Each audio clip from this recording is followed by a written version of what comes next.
I'm going to get on with the Horn Nocks. First thing I do, strip of masking tape on the back of the bow.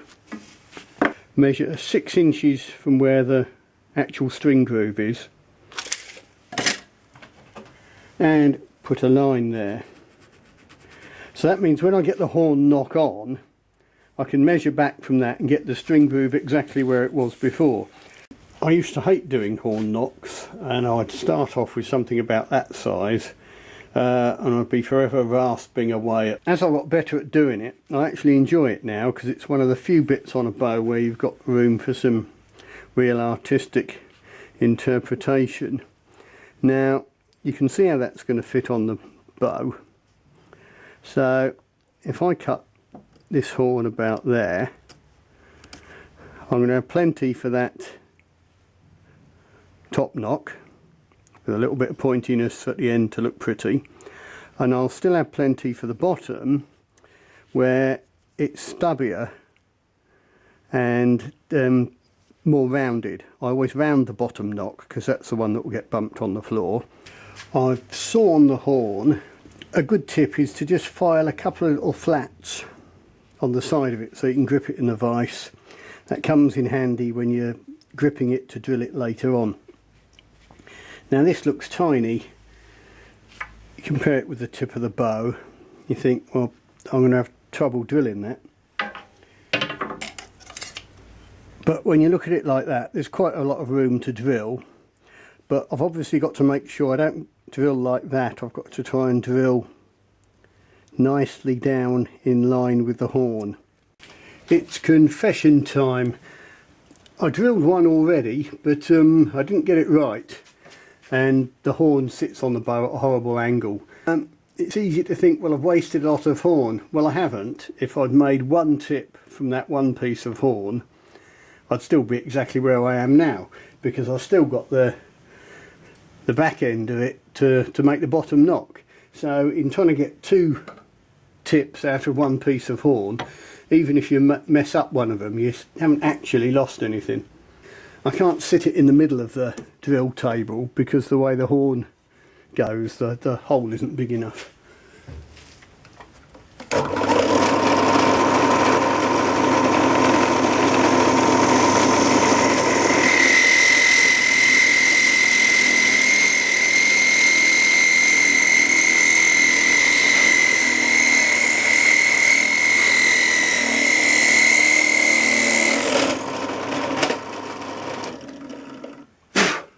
The reason the other one messed up is, as I was drilling it, the horn moved a bit.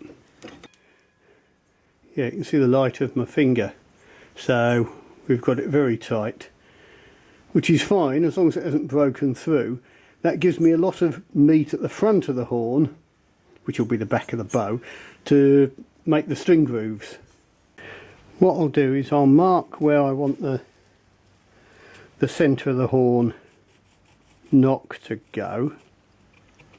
I'll rasp away top, bottom, each side, tapering it to that point as a square taper, then take the corners off, then fiddle that on to get it to fit nice.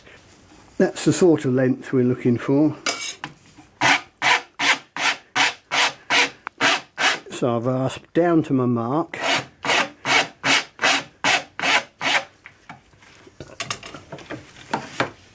Flip it over.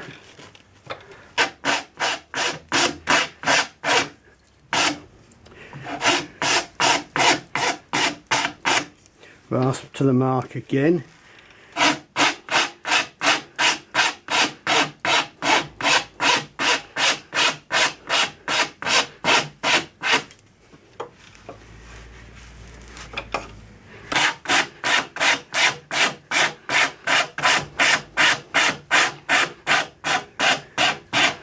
And you see it's all tearing. That doesn't matter, because the next thing I do is I take those corners off.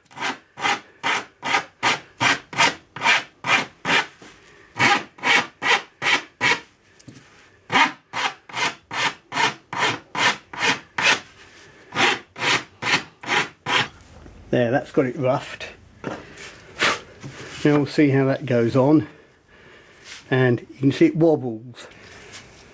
I've gone from rather one extreme to the other. The horn's now hooking forward rather a lot, but a lot of this is going to get removed, so we don't need to panic. It's still rocking, so I've got to take off more wood yet, and as I do that with it, you can see the witness marks showing me where I need to remove wood, where it's too fat basically. So I'll carry on rasping until I get a nice fit. I've rasped a little bit more, and now you can see if I put it on, it rocks a tiny bit that way, but we're very nearly there. If I just waggle it like that, you can see little wear marks. What I'll do is I'll take those off with a rasp, using it edgeways like that, and that will create grooves for the glue to squeeze out when I glue it. There you are, look at that. Pretty solid. And that's the sort of fit I like. There's the tip of the bow ready to receive the Horn Nock. You'll see it's got that sort of Mary Rose war bow sort of taper. Right, I've got the top nock on there and roughed out. I did a bit on the bandsaw and the belt sander just to get it rough. I can measure from my 6-inch mark to give me the position for my string groove. There we go. File it with my tile saw.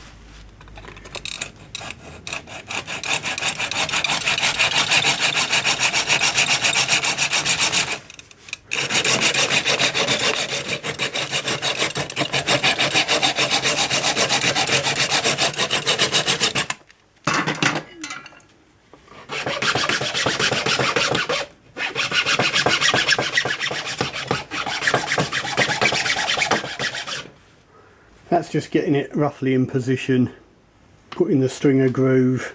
There's a lot of horn to remove yet.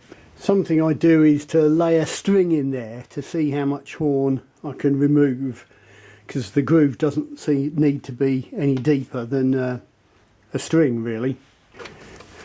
So you can see that gives you an idea. There's an awful lot of horn to come off there. This is looking rather long and thin and flat here, but what you've got to bear in mind is the string has got to slide up there into the groove. So this is going to get faired in and be very, very smooth profile. We'll have a little bit of sort of spade shape or sort of pointy hook at the end, but not too much. These grooves will become deeper, these sharp edges will get removed. It'll all get slimmer and tighter and smoother and cleaner. That's getting nearer a final shape. I mean, it's still a bit angular and weird, but I'm quite keen to keep this nice streak here. A little bit of colour there, tiny bit there. So I'm not going to do too much more. And I'm cleaning up round where the nock joins the wood, where it was rasped and left grooved so the glue would come out. That all gets cleaned up. You can clean up the edge of the horn if you need. I'll clean it to a crisp, sharp edge initially, but then I'll blend it in so the string will slide up without snagging. It's easy to get horn and epoxy confused, so it takes a bit of just careful cleaning around, and you see you've got more horn than you thought you had. It's beginning to look quite pretty. I think once it's polished up, that's going to look gorgeous. Right, that's where the string wants to sit, so that's where I'm going to rasp, well, file. Just bring the edge of my groove round a bit. I'm not going to go mad and follow that line, but I'm just trying to make it so the groove lets the string sit where it wants to sit. See, this side's not so bad, it's already sort of around there. So you can also see I've made a pencil line where the centre of the bow sits, so I've got to take some off here. But I won't do it if it removes that pretty black streak, but I'll get this nock buffed up. I'll start off with 120 grit paper, then I'll go to 240 maybe 400, and I'll get it on the buffing wheel.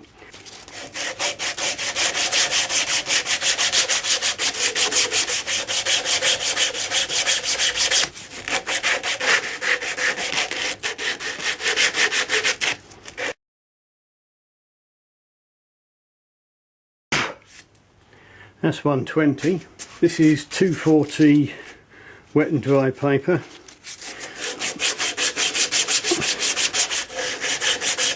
Which gets it pretty much smooth enough for buffing. What I normally do is give it a quick buff up on the wheel, which then shows up any bits that need a bit more work.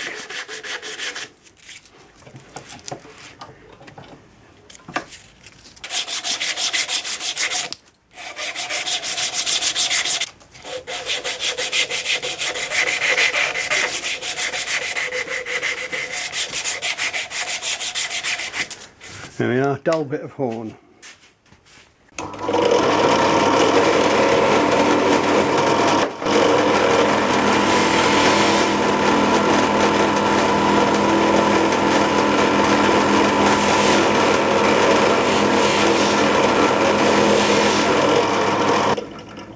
Just a quick buff and that comes up like magic.